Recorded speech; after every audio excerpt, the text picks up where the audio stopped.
Bienvenue dans ce MAC du Tour. Irakubo demeurera une commune particulière pour Patrice Ringuet. Le coureur du Vélo Club guyanais avait endossé en 2014 le maillot jaune avant de remporter le Tour.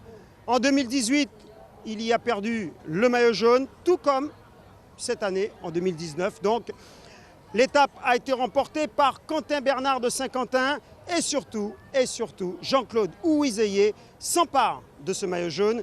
Tout de suite, c'est Claude Innocent qui vous raconte les événements de cette journée. Cette fois-ci, Quentin Bernard a su à quel saint se vouer pour remporter cette étape. Il dédie cette victoire à son père agriculteur. J'espère que les gens n'ont pas cru qu'il était décédé quand j'ai dit ça, mais c'est juste qu'en fait, quand je pars toute l'année sur les courses, on est agriculteur et c'est lui qui prend le relais à la ferme. Et il fait un sacré boulot quand je suis pas là et je tiens à le remercier parce qu'il me laisse faire ma passion. Dès les premiers kilomètres, 6 coureurs se portent en tête.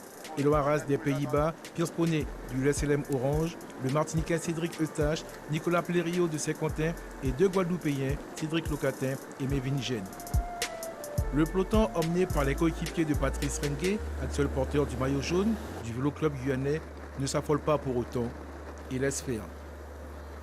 Mais dans ce genre de course nerveuse, il ne faut surtout pas dormir sur ses lauriers. En tête, les choses évoluent très rapidement puisqu'après 20 km, les 6 fuyards possèdent désormais 1 minute 25 sur le reste du peloton.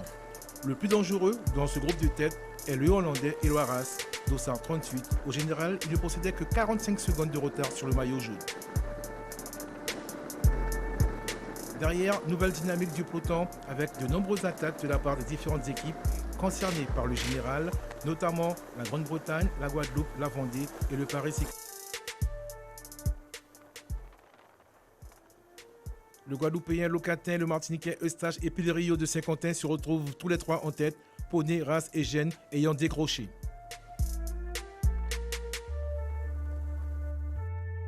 Le Martiniquais Michael Laurent tente à son tour de quitter le peloton, mais il n'ira pas très loin, avec notamment le retour de Herman Keller de la Grande-Bretagne. Le Vélo Club guyanais, très sollicité, reçoit le concours de Loïc John de l'Espoir cycliste. On ne pourra pas lui reprocher de ne pas jouer la carte Guyane. Il va rouler ainsi pendant plusieurs kilomètres, le temps de permettre à l'équipe du maillot jaune de se refaire une santé, avec notamment Dylan Huil, omniprésent lors de cette 7e étape aux côtés de Patrice Ringuet. Les coureurs de la Vendée réagissent également avec Ouizeye. Le Vélo Club guyanais en profite pour se replacer après ces différentes péripéties. On reconnaît en tête de peloton Lavenette, Grainville notamment. Après le passage du pont de Sossaba, nouvelle configuration. Et le peloton n'a guère le temps d'apprécier le paysage. Cela va trop vite en effet.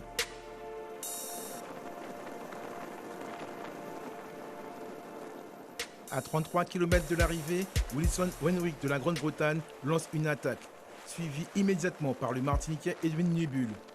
Et c'est là que la course se joue véritablement pour cette 7e étape. En effet, c'est à ce moment précis que Jean-Claude Ouizeye décide de s'en aller tout seul sur un léger faux plat. Seul Quentin Bernard parvient à le suivre dans cette énième échappée. Et les deux hommes s'entendent comme larrons en foire, deux véritables baroudeurs. L'écart se creuse plus d'une minute. Ouizeye des Sables de Vendée possédait, tenez-vous bien, 39 petites secondes de retard avant cette étape sur le maillot jaune Patrice Ringuet.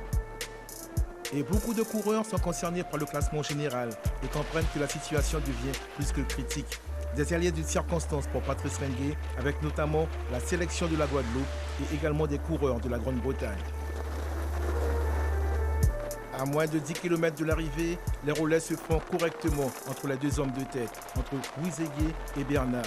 1 minute 40 désormais, cela signifie que Ringuet a perdu son maillot jaune en faveur de Ouizeye.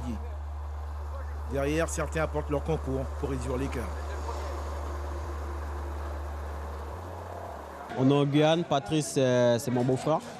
Donc j'ai fait ce que j'avais à faire et pour le club aussi, au moins je monte le maillot, puis voilà. Et à l'arrivée, aucune discussion possible. Quentin Bernard remporte l'épreuve devant son compagnon d'échappée qui ne sprinte pas. Victoire d'étape pour Bernard et surtout maillot jaune pour Ouizeye. Quentin Bernard qui s'impose, il est heureux. Ah oui, il est heureux.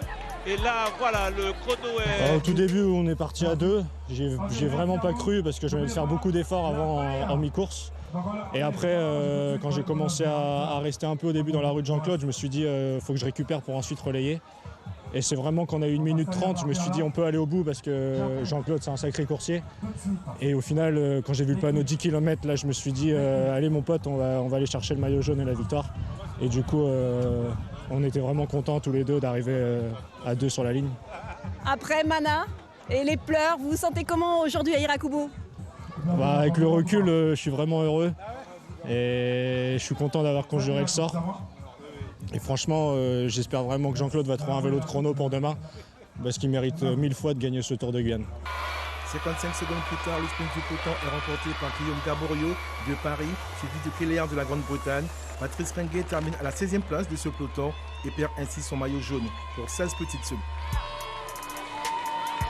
On a fait ce qu'on pouvait avec l'équipe. Je tiens à remercier toute l'équipe du VCG, tous les coureurs qui ont collaboré. Ils ont fourni un gros effort et puis on verra par la suite. C'est pas terminé. Vous allez tenter de le reprendre ce maillot? Écoutez, il y a encore 2 jours, donc nous allons faire le maximum avec toute l'équipe pour pouvoir reprendre le maillot. Quentin Bernard remporte l'épreuve avec une moyenne d'environ 42 km/h. Deuxième, son compagnon d'échappée Wizeye. Troisième, Guillaume Daborio du Paris Cycliste Olympique. Quatrième place pour Herman Keller de la Grande-Bretagne. Cinquième, Michael Laurent de la Martinique. Sixième, l'Allemand Stenzel. Septième, Van de Mero des Pays-Bas. Huitième, Peter également des Pays-Bas. Neuvième place pour Kenrick Golitin de Sinnamary. Dixième, l'Allemand Foster. Tous ceux qui sont arrivés avec le peloton accusent 55 secondes de retard sur le vainqueur du jour. Cette étape est arrivée à l'heure du déjeuner. On est en compagnie, comment vous appelez? Madame Philippe.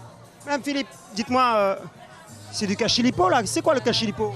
C'est le jus de manioc, le repas traditionnel des Amérindiens. C'est du cachilipo avec quoi? Avec du cochon bois, boucané. Ça peut aussi se manger avec du poisson, c'est ça? Oui, poisson, viande, oui. Écoutez, ici à Irakubo, il y a du cachilipo au menu. On regarde tout de suite les réactions des différents acteurs de la journée. Wilson, how do you feel? Yeah, not too bad. Je suis tombé pendant la course, mais ce sont des choses qui arrivent. J'espère que ça ira mieux déjà ce soir. Je vais consulter le docteur à l'hôtel plus tard et je vais me concentrer pour le contre-la-montre de demain. Vous avez chuté dans le rond-point juste à l'arrivée d'Irakubo. Qu'est-ce qui s'est passé? Il y a une chute devant moi, j'ai voulu l'éviter. Sur la panique, j'ai appuyé le frein avant et j'ai chuté. Comment ça va là? Forcément ça va pas mentalement.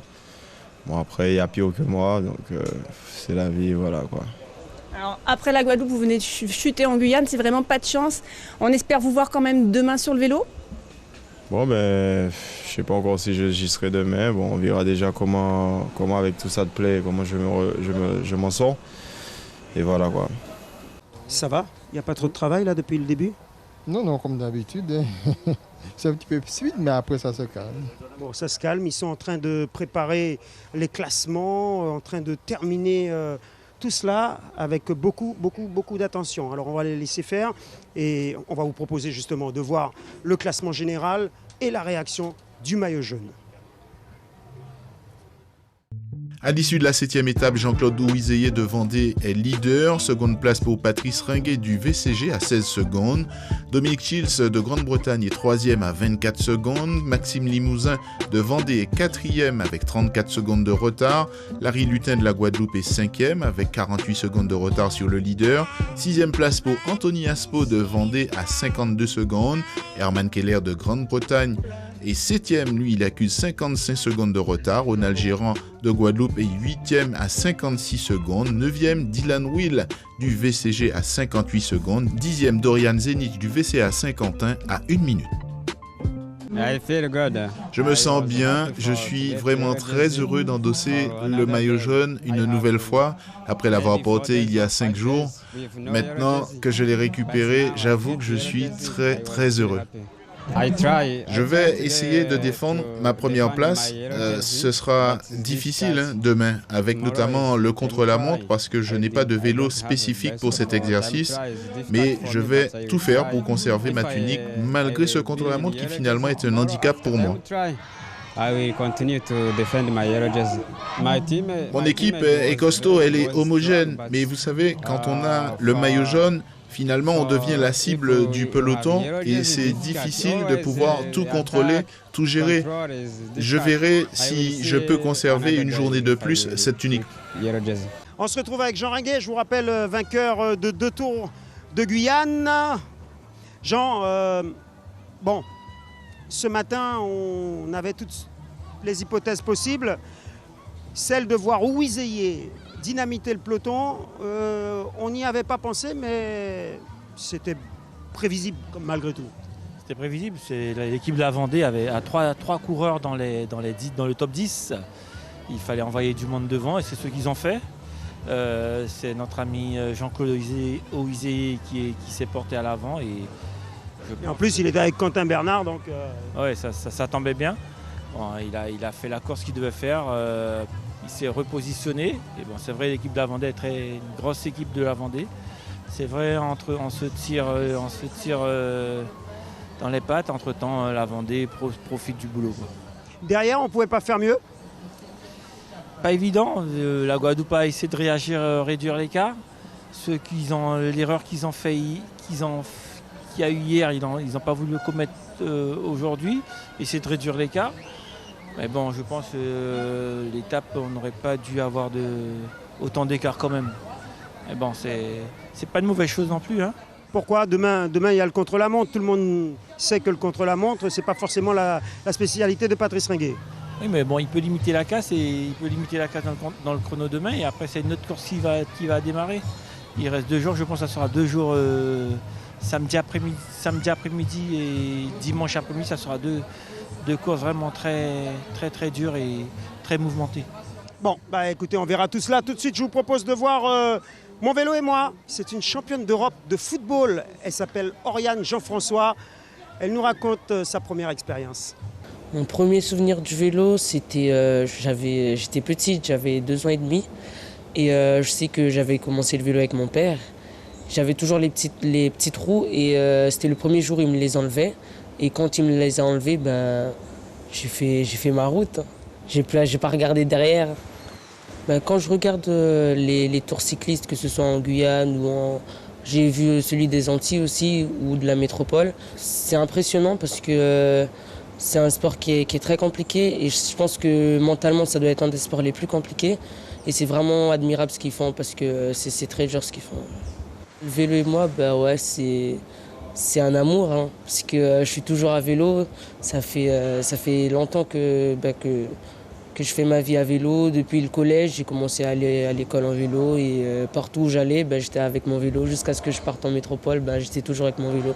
Et quand je reviens ici, c'est un plaisir de prendre le vélo et d'aller faire quelques tours en ville. Le premier cycliste qui me vient, c'est Patrice Denaïs-Kondo, que j'ai longtemps suivi. Je le regardais souvent pendant les tours de Guyane. Et je sais qu'il avait gagné J'étais petite quand il avait gagné, je crois en 2006, je ne sais plus trop. Mais voilà, c'est le premier cycliste qui me revient à l'esprit. Le Tour de Guyane, ça m'inspire non seulement le sport, mais c'est aussi une aventure humaine parce que quand ils arrivent à Saint-Laurent, la nuit, il y a un podium avec des artistes et c'est ce qui est bien avec le Tour de Guyane. Je pense que c'est ce qui fait son originalité. Si je pouvais suivre le Tour de Guyane, je l'aurais fait. C'est sûr que je ne serais pas ici, je serais déjà reparti. Mais si je peux le voir à la télé, ce sera avec plaisir. Si je devais dire quelque chose au peloton, je leur dirais courage, parce que je sais que c'est pas facile et j'espère qu'ils feront les meilleures performances possibles. C'est un casque à réalité virtuelle qui diffuse des vidéos des différents paysages des communes et des savanes, en fait.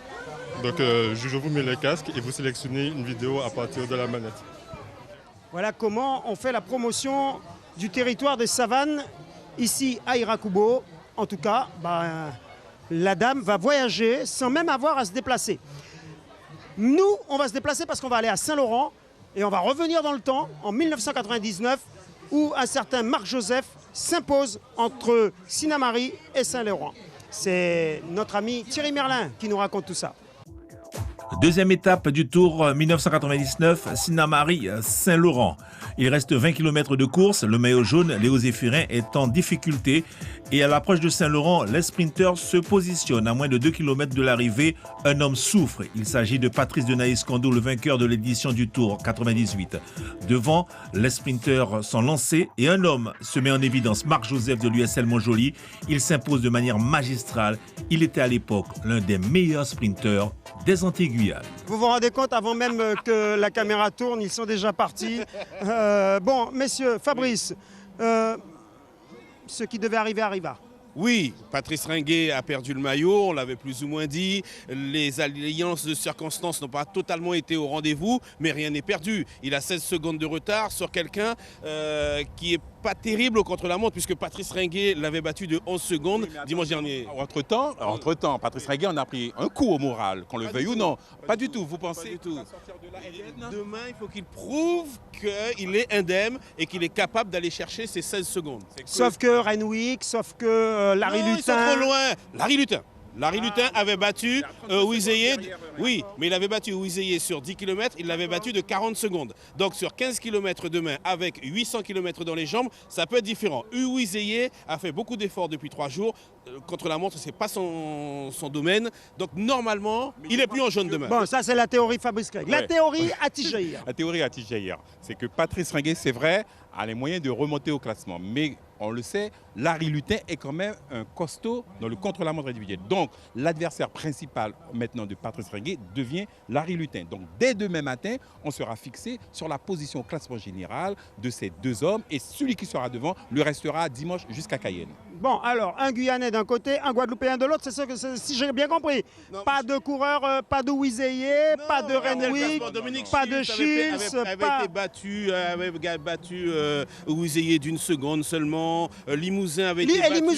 Limousin avait été battu par Shields au contre-la-montre de 9 secondes. Lutin qui lui a donné le plus grand écart. Donc Larry Lutin devient le favori demain sur le contre-la-montre. Sauf que ce Tour de Guyane, messieurs, il ressemble de plus en plus à un Tour Ouizeye. Bon. Dites-moi non. Non, sur les je ne peux pas dire non. Je ne peux pas dire non. Il a son maillot jaune, il va le perdre après le contre-la-montre. Tout le monde est transcendé par le maillot jaune. Il va le perdre demain. Il va nous faire une Alaphilippe. Demain, au départ de Sinnamary, il n'est pas en jaune. Il n'a pas gagné le Tour de France, hein, monsieur. Non, mais monsieur, avec son maillot jaune, il a été remporté au départ de Sinnamary, un contre-la-montre, chose qui n'est jamais arrivée à un Français depuis des années. Il n'est pas en jaune demain. Ok, on s'arrête, le temps est parti. Il sera en jaune terminé, on va voir tout de suite ce qui se passe demain avec Carl Sivat, c'est-à-dire le profil de cette journée avec 2 tronçons.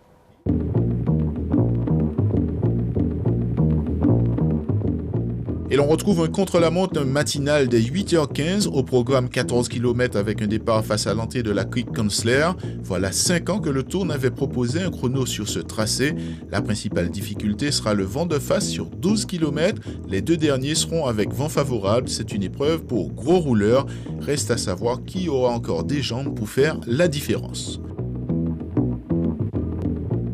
L'après-midi, dès 14h15, c'est une course en ligne classique entre Sinnamary et Kourou avec des petites bosses et du vent de face jusqu'au giratoire Café à l'entrée de la ville spatiale, soit sur 60 km. Derrière, c'est un circuit de 10 km à parcourir. Saint-Froid dans la ville, il va falloir négocier 8 giratoires, gérer tantôt le vent de face et tantôt un vent favorable. Le spectacle sera sans doute de qualité, arrivée prévue aux alentours de 17h.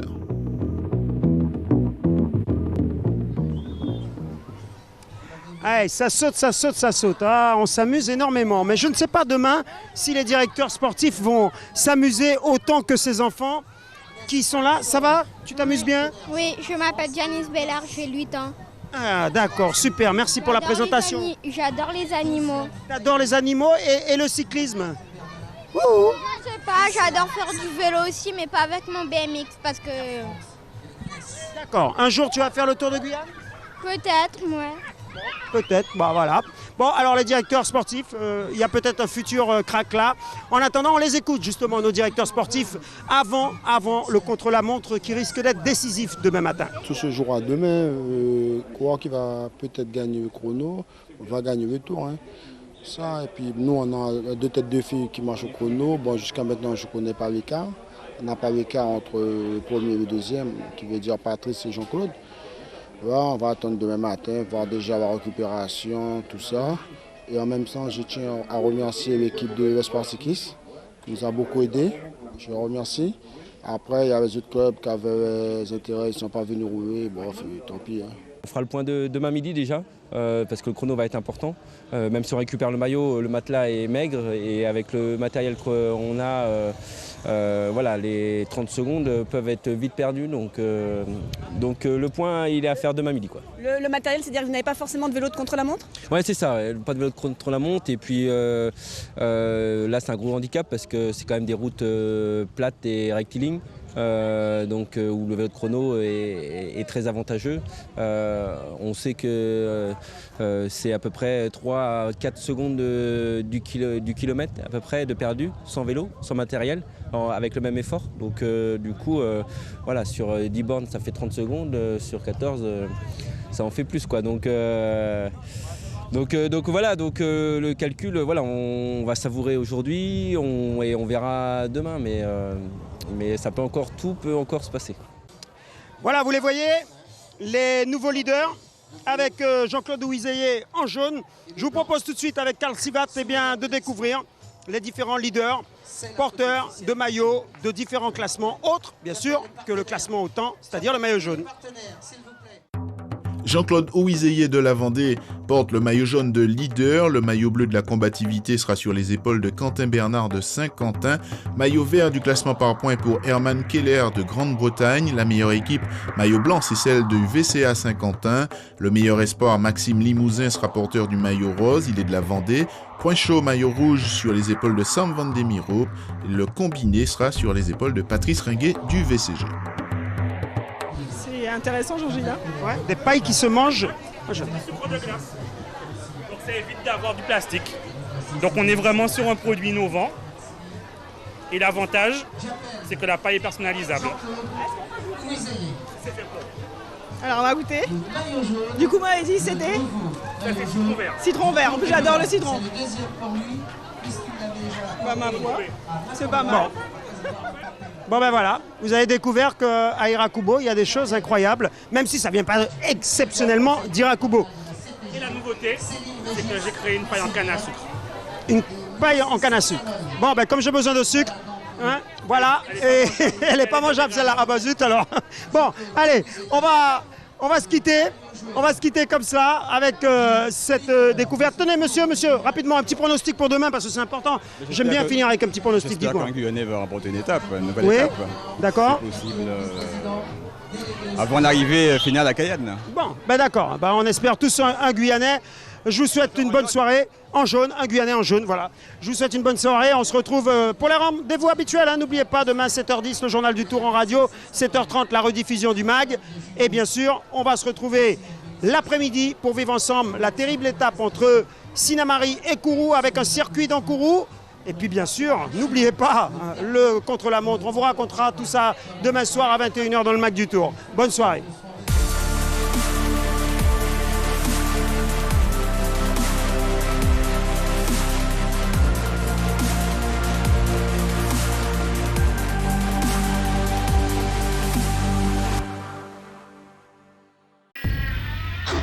Suivez l'info sur Guyana Première, télé, radio et internet.